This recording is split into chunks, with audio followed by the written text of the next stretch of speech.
Hello welcome back to my channel. അപ്പം ഇന്ന് നല്ലൊരു സൺഡേ ആയിരുന്നു കേട്ടോ. നമ്മുടെ പാച്ചുകൂട്ടൻ തിരിച്ചെത്തിയിട്ടുണ്ട്. അപ്പം ഞങ്ങൾ കാറ് വരുന്നുണ്ട്. അപ്പോൾ എന്താ ഇത് സംഭവം എന്ന് മനസ്സിലായില്ല കേട്ടോ. അപ്പോൾ നമ്മുടെ അമലും ഗ്യാങ്ങും കൂടെയാണ് മാഡിമ്പിളിനെ കൊണ്ടാക്കാൻ വന്നത്. ആൻസൺ ചേട്ടൻ രാവിലെ ബാംഗ്ലൂർക്ക് പോയിട്ടോ.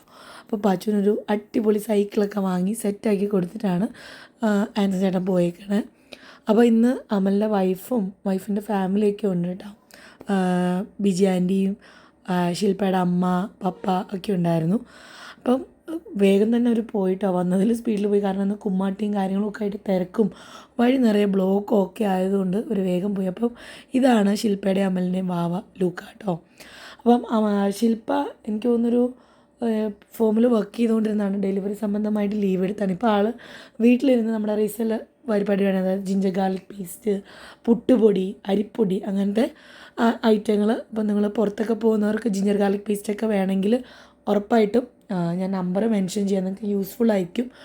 അരിപ്പൊടി ആയാലും നല്ല അരിപ്പൊടിയും പുട്ടുപൊടിയും ഒക്കെയാണ് കേട്ടോ. നമ്മൾ വെറുതെ വീട്ടിലിരിക്കണ്ടല്ലോ എന്ന് വിചാരിച്ചാൽ അവളതൊരു എന്താ പറയുക, ഒരു ജോബ് പോലെ ഇട്ടെടുത്ത് ചെയ്യുന്ന ഭയങ്കര ഒരു നമ്മൾ പെണ്ണുങ്ങളെ സംബന്ധിച്ചതൊക്കെ നമുക്ക് ഭയങ്കര സന്തോഷമായിട്ടുള്ള കാര്യമാണ്. അപ്പോൾ നിങ്ങൾക്ക് നല്ല അടിപൊളി ജിഞ്ചർ ഗാർലിക് പേസ്റ്റൊക്കെ വേണമെങ്കിൽ ശില്പനെ കോൺടാക്ട് ചെയ്താൽ മതി. ഞാൻ സ്ക്രീനിൽ നമ്പർ മെൻഷൻ ചെയ്യാം കേട്ടോ, ഒട്ടും മിസ്സാക്കണ്ട. പറഞ്ഞ പോലെ അരിപ്പൊടി, പുട്ടുപൊടി അങ്ങനെ കുറച്ച് ഐറ്റങ്ങളൊക്കെ ഉണ്ട്. നിങ്ങൾക്ക് ആവശ്യമാണ് എനിക്കത് വാങ്ങിക്കണം എന്നുണ്ടെങ്കിൽ മാത്രം ആൾക്ക് മെസ്സേജ് ചെയ്യുക. ചിലർ ചുമ്മാ മെസ്സേജ് അയക്കുന്നവരുണ്ടെങ്കിൽ കുറ്റം പറയണതല്ല. ചിലപ്പോൾ നമ്പർ കിട്ടുമ്പോൾ ഹായ് എന്ന് പറഞ്ഞ് മെസ്സേജ് അയക്കുന്നവരുണ്ട്. നിങ്ങൾക്ക് അത്യാവശ്യമാണ് home made ginger garlic paste വേണം. ഒരു 5 months ഒക്കെ സ്റ്റോർ ചെയ്യാവുന്ന രീതിയിലാണ് അവർ ചെയ്യുന്നത് കേട്ടോ. നല്ല അടിപൊളിയായിട്ട് സീൽ ചെയ്തിട്ടാണ് ചെയ്യുന്നത്. അപ്പം ആവശ്യമുള്ളവർ സ്ക്രീനിൽ കാണുന്ന നമ്പറിൽ കോൺടാക്ട് ചെയ്താൽ മതി കേട്ടോ. അപ്പോൾ അവളത് ഞങ്ങൾ പറഞ്ഞു നല്ല രീതിക്ക് മുന്നോട്ട് കൊണ്ടുവരിക. ഞാൻ കൂടുതലും പെൺപിള്ളേർ വീട്ടിലിരുന്ന് ഏൺ ചെയ്യുന്നവർ കൂടുതലും പ്രൊമോട്ട് ചെയ്യുന്ന കൂട്ടം. കാരണം നമ്മൾ വീട്ടിലിരുന്ന് ഏൺ ചെയ്യുന്ന കൂട്ടത്തിലാണ്. കുറേ പേർക്ക് ഇപ്പോഴും ഒരു തോട്ടുണ്ട്, നമുക്ക് പുറത്ത് പോയാലേ ജോലിയുള്ളൂ, വരുമാനമുള്ളൂ. ഇല്ല, നമുക്ക് വീട്ടിലിരുന്നും സമ്പാദിക്കാം. ഇന്നത്തെ ജനറേഷനിൽ വർക്ക് ഫ്രം ഹോം ഉള്ളവരുണ്ട്. അങ്ങനെ കുറേ കാര്യങ്ങളുണ്ട് കേട്ടോ. അപ്പം അതിലൊരു കാര്യമാണ് ശില്പ ചെയ്തുകൊണ്ടിരിക്കുന്നത്. വളരെ നല്ല കാര്യമായിട്ടാണ് എനിക്ക് തോന്നിയതും. പേരൻസിൻ്റെ സപ്പോർട്ടും ഇൻലോസിൻ്റെ സപ്പോർട്ടും ഉണ്ടെങ്കിൽ മാത്രമേ നമുക്കിതൊക്കെ ചെയ്യാൻ പറ്റുള്ളൂ. ശില്പയ്ക്ക് എന്തായാലും അതുള്ളതുകൊണ്ട് അടിപൊളിയായിട്ട് പോകുന്നുണ്ടെന്നാണ് പറഞ്ഞത്. പക്ഷേ ആൾ മീൻസ് അത്രയ്ക്കും അവരുടെ ഏരിയയിലുള്ള എല്ലാവരും ഇപ്പം ശില്പയുടെ കയ്യിൽ നിന്നാണ് വാങ്ങിക്കുന്നതെന്ന് പറഞ്ഞു. അപ്പം നിങ്ങൾക്കും നമ്മൾ പറയുമ്പോഴാണല്ലോ ഇന്നൊരാളുണ്ടെന്ന് നമ്മളറിയാം. നിങ്ങൾക്ക് ജിഞ്ചർ ഗാർലിക് പേസ്റ്റ്, നല്ല അടിപൊളി ജിഞ്ചർ ഗാർലിക് പേസ്റ്റ് വേണമെങ്കിൽ ശില്പേനെ കോൺടാക്ട് ചെയ്താൽ മതി. പുട്ടുപൊടി റീസെല് നിങ്ങൾക്ക് ആ ഒരു റീസണബിൾ റേറ്റിൽ നിങ്ങൾക്ക് സാധനങ്ങൾ കിട്ടും. ഹൈ പ്രൈസിലല്ല, ഒരു റീസണബിൾ റേറ്റിൽ നിങ്ങൾക്ക് ശില്പ ചെയ്ത് തരുന്നതായിരിക്കും. അപ്പോൾ വേഗം ഓർഡർ ചെയ്തോളൂ കേട്ടോ. അങ്ങനെ പാച്ചു വന്ന സന്തോഷത്തിലാണ് തോമു. പിന്നെ പോരാത്തിന് പാച്ചുകൂടിൻ്റെ സൈക്കിളും വന്നിട്ടുണ്ട്. ഇനി എന്തൊക്കെ യുദ്ധങ്ങളുണ്ടാവുമെന്ന് കണ്ടറിയണം. കാരണം തോമുന് സൈക്കിൾ ഉണ്ടായിരുന്നപ്പോൾ തന്നെ ജഗബൊഗയായിരുന്നു. ഇനിയിപ്പോൾ ഇതെടുത്ത് എന്നാലും നമുക്ക് അഡ്ജസ്റ്റ് ചെയ്യാം, പെട്ടെന്ന് പറഞ്ഞ് സെറ്റാക്കാൻ നോക്കാം എന്നേ പറയാൻ പറ്റുള്ളൂ ഇപ്പോൾ. അങ്ങനെ പാച്ചു അപ്പാപ്പൻ്റെയും അമ്മാമ്മയുടെയും തോളത്ത് ഇങ്ങനെ ഓടി ഓടി നടക്കുകയാണ്. കാരണം ഒരാഴ്ച അല്ലെങ്കിലും അവൻ അവരോട് സെറ്റ് ആവുള്ളൂ. അങ്ങനെ സെറ്റായി അടിച്ചു പൊളിച്ചിരിക്കുക. അപ്പോൾ തിരിച്ച് വന്നതിൻ്റെ സന്തോഷമാണ് കാണുന്നത്. അപ്പോൾ അവർ ടാറ്റ ബൈ ബൈ പറഞ്ഞ് വേഗം പോയിട്ടോ. ഇതുകൊണ്ട് ഇന്ന് ലൂക്കാനെ അങ്ങനെ കാണാനൊന്നും പറ്റിയില്ല. ലൂക്ക ഉറങ്ങായിരുന്നു വന്നപ്പോൾ. പിന്നെ വേഗം എഴുന്നേറ്റു. ഇതാണ് നമ്മുടെ പാച്ചുക്കുട്ടിൻ്റെ സൈക്കിൾ കേട്ടോ. അപ്പോൾ അപ്പാപ്പനും ഭയങ്കര സന്തോഷമായി. അപ്പാപ്പനും ഡിമ്പിളിങ്ങനെ സൈക്കിൾ വാങ്ങിക്കണമെന്നൊക്കെ പറഞ്ഞുകൊണ്ടിരിക്കുകയായിരുന്നു. അപ്പോൾ അവനെ പിടിച്ച് കൊണ്ട് ഓടിപ്പിച്ച് ശീലിക്കുകയാണ് കേട്ടോ. അവൻ ഇനി അതുമായിട്ട് സെറ്റായിട്ട് വരണ്ടേ. സൂപ്പർ ഹീറോയുടെ സൈക്കിളാണ് കേട്ടോ. അങ്ങനെ ഡോൺ ചേട്ടനും അവിടെ നിൽക്കേണ്ടി. ഈ പറഞ്ഞ പോലെ 2-3 ദിവസം അവധിയും കാര്യങ്ങളായിട്ട് ഡോൺ ചേട്ടനും വീട്ടിലുണ്ടായിരുന്നു കേട്ടോ. ഇനി നാളെ തൊട്ട് ബാക്ക് ടു ജോലിയാണ്. പക്ഷെ നാളെ തൃശ്ശൂരിൽ ആക്ച്വലി പ്രാദേശിക അവധിയാണ് പുലികളി കാരണം. പക്ഷെ ഡോൺ ചേട്ടന് പോകണമെന്ന് പറഞ്ഞു. അപ്പോൾ ചാക്കോച്ചന് കൊതിയായിട്ടോ സൈക്കിൾ. അവൻ എപ്പോഴും ഇവർ സൈക്കിളും വണ്ടിയൊക്കെ ഇടണം ഇങ്ങനെ നോക്കി നിൽക്കും കേട്ടോ. അപ്പോൾ ഡിമ്പിൾ ബർത്ത്ഡേക്ക് ഗിഫ്റ്റ് ചെയ്യാൻ സൈക്കിളാണ് ഉദ്ദേശിച്ചിരിക്കുന്നതെന്ന് പറഞ്ഞു. അപ്പോൾ പിന്നെ തോമൻ ചാക്കോട് ഞാൻ പറഞ്ഞത് ഓച്ചു സൈക്കിളൊക്കെ ഗിഫ്റ്റ് അപ്പം വാങ്ങിക്കാൻ ഇരിക്കുകയായിരുന്നു. അപ്പോഴാണ് ഓച്ചു പറഞ്ഞത് ഓച്ചു വാങ്ങിച്ചു തരും. ഇവിടെ എങ്ങനെയാണ് പിള്ളേർക്ക് ആവശ്യമുള്ള സാധനങ്ങളാണ് അതായത് സ്റ്റേജിൽ വാങ്ങിച്ചു കൊടുക്കാറ് കേട്ടോ. ഇപ്പോൾ ഇവരുടെ 2 പേരുടെയും ഇഷ്ടം എന്ന് പറയുന്നത് കാറ്, ബൈക്ക് അങ്ങനത്തെ സാധനങ്ങളാണ്. അതാണ് പാച്ചുവിന് നമ്മൾ ബർത്ത്ഡേക്ക് ലാപ്ടോപ്പ് അങ്ങനത്തെ സാധനങ്ങളൊക്കെ കൊടുത്തത്. അങ്ങനെ സൈക്കിളെ കുറിച്ച് ചർച്ചകൾ നടന്നുകൊണ്ടിരിക്കുക. അപ്പോൾ തോമുന് എൻ്റെ സൈക്കിൾ പഴയതായി കീറി ഇതാണ് എന്നൊക്കെ വിഷമങ്ങളുണ്ട്. ചാക്കോ പിണങ്ങി സ്കൂട്ടറിനെ വന്ന് നിൽക്കുകയാണ് കേട്ടോ. ദൈവമേ, ഈ വീഡിയോ ഞാൻ അറിയാണ്ട് ഇട്ടും പോയി, ബ്ലറാക്കണം എനിക്ക്. കാരണം അല്ലെങ്കിൽ എനിക്ക് ചിലപ്പോൾ പണി കിട്ടിയെന്നൊരു സംഭവം ഓടും അല്ലെങ്കിലും വണ്ടിയിൽ കയറി നിൽക്കുന്ന ഒരു സീനാണ്. മാക്സിമം നോക്കണം എന്താവുമെന്ന് എനിക്കറിയില്ല. പോരെങ്കിൽ ഒരു സ്മൈലെങ്കിലും ഞാൻ വെച്ച് അഡ്ജസ്റ്റ് ചെയ്യും. കാരണം എനിക്ക് ചാക്കോൻ്റെ എന്തെങ്കിലും വരുമ്പോഴാണ് പണി കിട്ടാറ്. വണ്ടിയിൽ നിൽക്കാതൊക്കെ ഇവിടെ പാച്ചുവിൻ്റെയും അപ്പാപ്പൻ്റെയും എക്സൈറ്റ്മെൻറ്റ് മാറിയിട്ടില്ല കേട്ടോ സൈക്കിൾ ചവിട്ടുന്നതിൻ്റെ. അങ്ങനെ ഞങ്ങൾ അകത്ത് കയറിയപ്പോഴത്തേനാണ് നമ്മുടെ ഡയോൺ ബ്രോ വന്നു കേട്ടോ. അപ്പോൾ ഡയോൺ ബ്രോ ഒക്കെ 2 ദിവസത്തിൽ അയർലൻഡിലേക്ക് തിരിച്ചു പോകും. അവരുടെ ഊട്ടി സ്പെഷ്യൽ ചോക്ലേറ്റ് ആയിട്ട് വന്നതാണ്. പിന്നെ നമ്മുടെ ബെന്നുവിനെയും കൊണ്ട് സ്കൂട്ടറിലൊരു റൈഡ് പറഞ്ഞിട്ടുണ്ടായിരുന്നു, അപ്പ പ്രോമിസ് ചെയ്തിട്ടുണ്ടായിരുന്നു. അപ്പോൾ അതിന് കൊണ്ടുപോകാൻ വേണ്ടി വന്നതാണ് കേട്ടോ. അപ്പോൾ നിങ്ങൾക്കറിയാലോ, ഇപ്പം ചാക്കോ അവിടുത്തെ ആളാണെങ്കിലും ഡയോൺ ചേട്ടൻ വന്നപ്പോൾ ഡയോൺ ചേട്ടനുമായിട്ട് സെറ്റാണ്. പുറകെ വന്ന് ഇടിക്കുകയും തൊഴിക്കുകയൊക്കെ ചെയ്തുകൊണ്ടിരിക്കുകയാണ്. ബെന്നു അമ്മാമ്മയുടെ ഒക്കത്ത് കയറി ഇരിക്കുന്നുണ്ട്. പിള്ളേർ സൈക്കിളൊക്കെ ചവിട്ടി ഇങ്ങനെ നടക്കുകയാണ്. എവിടെ നിന്ന് എപ്പോൾ അടിത്തുടങ്ങണം എന്നുള്ള ആലോചനയിലിരിക്കുക. അപ്പോൾ മമ്മി രാവിലെ തൊട്ട് നമുക്ക് എവിടെയെങ്കിലും പുറത്ത് പോകാം എന്ന് പറയുന്നുണ്ടെങ്കിലും ഞങ്ങൾക്ക് പോകാൻ പറ്റിയിട്ടുണ്ടായിരുന്നില്ല. ഞാൻ പറഞ്ഞു ഡിമ്പിൾ എന്തായാലും ഉച്ചയ്ക്ക് വരില്ലേ മമ്മി, അപ്പോൾ നമുക്ക് പോകാം, ഇല്ലെങ്കിൽ പിന്നെ അത് വിഷമാവില്ലെന്ന്. ഇതാണ് കേട്ടോ ഞാൻ പറഞ്ഞ ശില്പയുടെ ജിഞ്ചർ ഗാർലിക് പേസ്റ്റ് എന്ന് പറയുന്നത്. നല്ല അടിപൊളിയാണ് കേട്ടോ. അപ്പോൾ വേഗം സ്ക്രീനിലാണെന്ന നമ്പറിൽ ഓർഡർ ചെയ്താൽ നിങ്ങൾക്കും നിങ്ങളുടെ അടിപൊളി പാക്ക് കിട്ടും. അങ്ങനെ ഞങ്ങൾ വേഗം റെഡി ആയിട്ട് പിള്ളേരെയൊക്കെ വണ്ടിയിലെടുത്തിട്ട് കുമ്മാട്ടി കാണാൻ പോവാണ് കേട്ടോ. പുത്തൂർ സൈഡിലുള്ള കുമ്മാട്ടി കാണാനാണ് ഞങ്ങൾ പോയത്.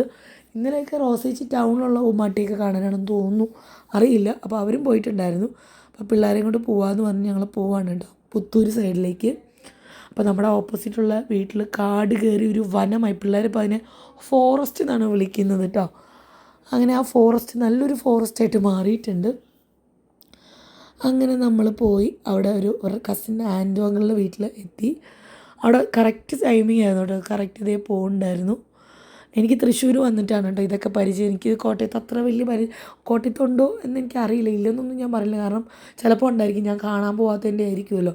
നമ്മുടെ അടുത്തടുത്ത് പള്ളികളാണ് കൂടുതൽ. അമ്പലങ്ങൾ ഇപ്പം ഞങ്ങളുടെ അടുത്ത് വരികയാണെങ്കിൽ കാവുമ്പടി അമ്പലമാണ്. അപ്പോൾ പള്ളിയും കഴിഞ്ഞിട്ട് വേണം കാവുമ്പടി അമ്പലത്തിലേക്ക് പോകാനായിട്ട്. മുട്ടിന് പള്ളികളാണ് ഞാൻ കൂടുതലും കണ്ടിട്ടുള്ളത്.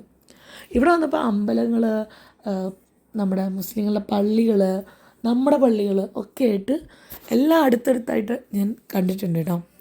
അപ്പോൾ നമ്മൾ ഇങ്ങനെ നോക്കി നിൽക്കുകയാണ്. പിന്നെ നമ്മുടെ ആ ഒരു കാവടിയുടെ ഭയങ്കര പൊക്കവും വെയിറ്റും പിന്നെ അവർ അഡ്ജസ്റ്റ് ചെയ്ത് മാനേജ് ചെയ്ത് എങ്ങനെയൊക്കെയോ സെറ്റാക്കുകയാണ് കേട്ടോ.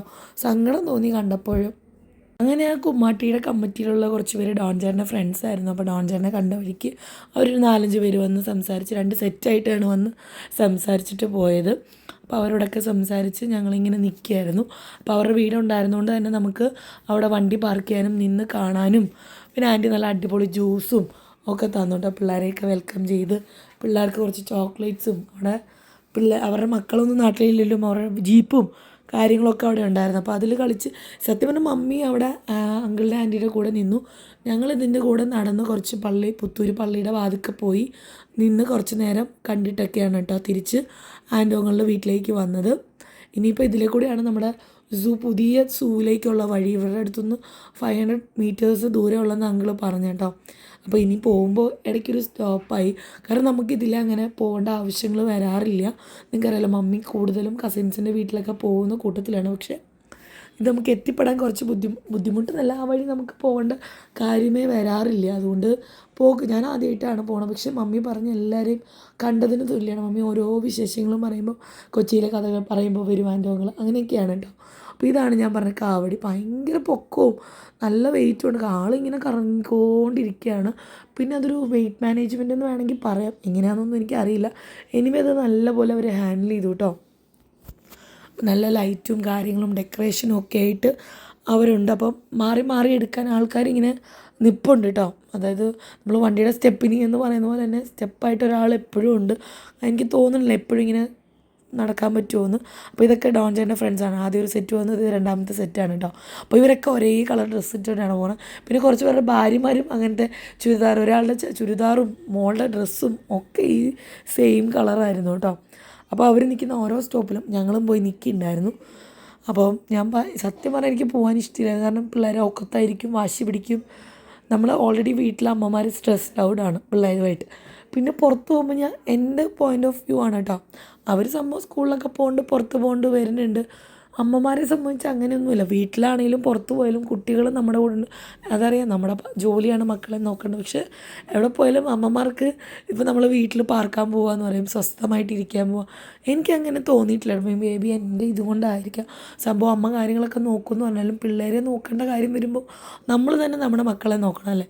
അത് വേറൊരാൾ തലയിൽ ഇട്ടിട്ട് അയാളെ നോക്കിക്കോട്ടെ എന്ന് പറയുന്നതിൽ എനിക്കൊട്ടും താല്പര്യമില്ലാത്ത കൂട്ടത്തിലാണ്. എന്നാലും ഞാൻ ഹെൽപ്പൊക്കെ ചോദിക്കാറുണ്ട്. അമ്മ വെള്ളം എടുത്ത് തരുമോ, അങ്ങനെയൊക്കെ ഞാൻ ചോദിക്കാറുണ്ട്. പക്ഷേ എനിക്കെന്തോ നമ്മൾ അമ്മമ്മ എൻ്റെ ഒരു മദർ എന്ന തോട്ടിൽ ഞാൻ പറഞ്ഞു കേട്ടോ, എനിക്ക് അങ്ങനെയാണ് തോന്നിയിട്ടുള്ളത്. നമ്മൾ എവിടെ പോയാലും നമ്മുടെ കൂടെ നമ്മുടെ മക്കൾ കാണും. അതിൽ നമ്മൾ നമ്മുടെ ഹസ്ബൻഡിന് ഒരു റിലീഫ് കൊടുക്കാം ഈ ഒച്ചപ്പാടുണ്ടാകും അവരുടെ വർക്ക് സ്ട്രെസ്സ് കഴിഞ്ഞ് വരുമ്പോൾ വീട്ടിൽ. പക്ഷേ നമ്മളമ്മമാർ രാവിലെ തൊട്ട് രാത്രി വരെ എന്തായാലും ഈ ഒരു സ്ട്രെസ്സ്, നമ്മൾ പിള്ളേർ പറയുന്ന പോലെ ഒരു പ്രായം വരെ അവർ നല്ല പോലെ കുസൃതി കാണിക്കും. ആ സമയത്തൊക്കെ നമ്മൾ നോക്കണം. അപ്പം അമ്മമാർക്ക് ശരിക്കും എന്താ ഒരു സ്ട്രെസ് റിലീഫ് ഉള്ളതെന്ന് ഞാൻ ഈ ഇടയ്ക്ക് ആലോചിച്ച് തുടങ്ങി കേട്ടോ. അവർക്കൊരു മാറ്റം വേണ്ട അല്ലേ. അവർക്കൊരു ഡേ, അവർക്കായിട്ടൊരു ഡേ, അല്ലെങ്കിൽ ഹസ്ബൻഡ് ആൻഡ് വൈഫ് ഒരു ഡേ, അങ്ങനെയൊന്നും നമ്മളൊരു കുട്ടികളായതിന് ശേഷം ഉണ്ടാവാറ് ഇല്ല എന്നുള്ളത് ഞാനിപ്പോൾ പഠിച്ചു കിട്ടും. കാരണം പക്ഷേ കുറേ ടോക്കുകൾ ഞാൻ കേൾക്കാറുണ്ട്. ഞാനിപ്പോൾ അങ്ങനത്തെ ടോക്കുകളാണ് കൂടുതലും കേൾക്കാറ്. ശരിക്കും നമ്മൾ നമ്മുടെ സമയങ്ങൾ നമ്മൾ പിള്ളേരേന്ന് പറഞ്ഞാൽ അല്ലെങ്കിൽ നമ്മുടെ ജോലിയെന്ന് പറഞ്ഞാൽ നമ്മൾ നടക്കണം. നമ്മൾ അതിൻ്റെ ഇടയ്ക്ക് നമ്മുടെ കാര്യങ്ങൾ നോക്കാനോ അല്ലെങ്കിൽ നമ്മുടെ ടൈം നഷ്ടപ്പെടുകയാണെന്നോ ഇതൊന്നും നമുക്ക് തിരിച്ചില്ല. പിള്ളേർ വളർന്ന് അവർ പൊടി തട്ടി അവരുടെ പാട് നോക്കി അവരവരുടെ ലൈഫ് നോക്കി പോവും. അപ്പോൾ നമ്മൾ പ്രായമായിട്ടായിരിക്കും ചിലപ്പം ഒന്നിച്ച് വർത്തമാനം പറഞ്ഞ് ലൈഫ്. പക്ഷെ നമ്മുടെ ഈ ഒരു കളർഫുൾ ടൈം ഒരിക്കലും നമുക്ക് മുന്നോട്ട് പോയി ഫ്രീ ആയിട്ടിരിക്കുമ്പം കിട്ടുമെന്ന് എനിക്ക് തോന്നുന്നു. ഞാൻ പലരുടെ ലൈഫും ഞാൻ കണ്ടിട്ടുണ്ട്. ട്രിപ്പൊക്കെ പോവായിരിക്കും, പക്ഷെ ഒരു എന്താ പറയുക, നമ്മുടെ ആരോഗ്യവും ഇതൊന്നും നമുക്ക് ആ ഒരു ഏജിൽ കിട്ടില്ലല്ലോ. എൻ്റെ തോട്ടാണ് കേട്ടോ ഇത്. എല്ലാവർക്കും അങ്ങനെ ആകണമെന്നില്ല. ചിലർക്ക് എന്താ പറയുക, ഞങ്ങൾക്ക് അതാണ് ഇഷ്ടം എന്ന് പറയുന്നവരുണ്ട്. പക്ഷെ എന്നെ സംബന്ധിച്ച് ഇതാണ്. അമ്മമാർക്ക് അങ്ങനെ ഒരു റിലീഫ് ഉള്ളതായിട്ട് എനിക്ക് തോന്നിയിട്ടില്ല കേട്ടോ. അങ്ങനെ ഞങ്ങൾ എന്താ പറയുക ഓരോന്നും കണ്ടുകൊണ്ട് നിൽക്കുകയാണ് കേട്ടോ.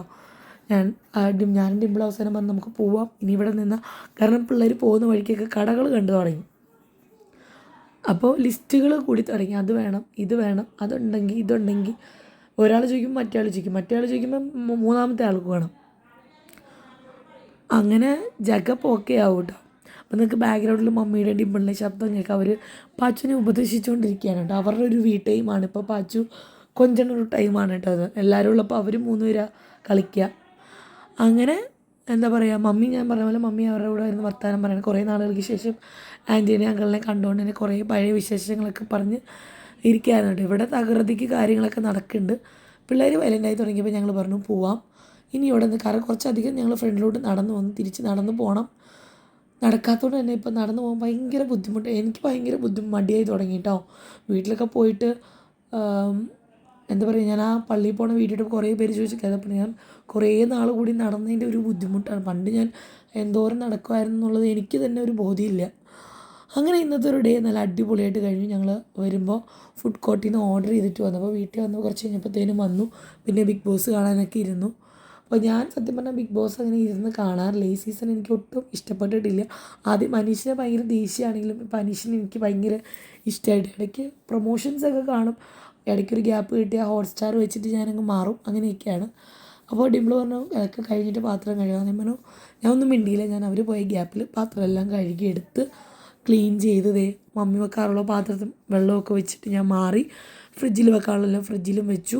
ഇനിയിപ്പോൾ അവർ വന്നിട്ട് അതിനായിട്ട് നിൽക്കുന്നുണ്ട്. ഡിംപിളിൻ്റെ ഫ്ലാസ്കിൽ വെള്ളം നിറയ്ക്കുകയും കുപ്പി കഴുകുകയൊക്കെ വേണം. അപ്പോൾ ഞാൻ എൻ്റെ പരിപാടി കഴിഞ്ഞിട്ട് വേഗം പോകാനായിട്ട്. ഇത് മമ്മിയുടെ പൊട്ട് ഞാൻ വെച്ചാണ്, മറ്റേ ശിങ്കാരം. അപ്പോൾ വേഗം മാഞ്ഞു പോയി. എനിക്ക് കഴിഞ്ഞ ദിവസം വെച്ചപ്പോൾ ഭയങ്കര ഇഷ്ടമായിട്ടോ. അപ്പോൾ നമുക്ക് നാളെ പുതിയൊരു വ്ളോഗായിട്ട് കാണാം. അതുവരെ എല്ലാവർക്കും ബൈ ആൻഡ് ടേക്ക് കെയർ. അപ്പോൾ സി യു.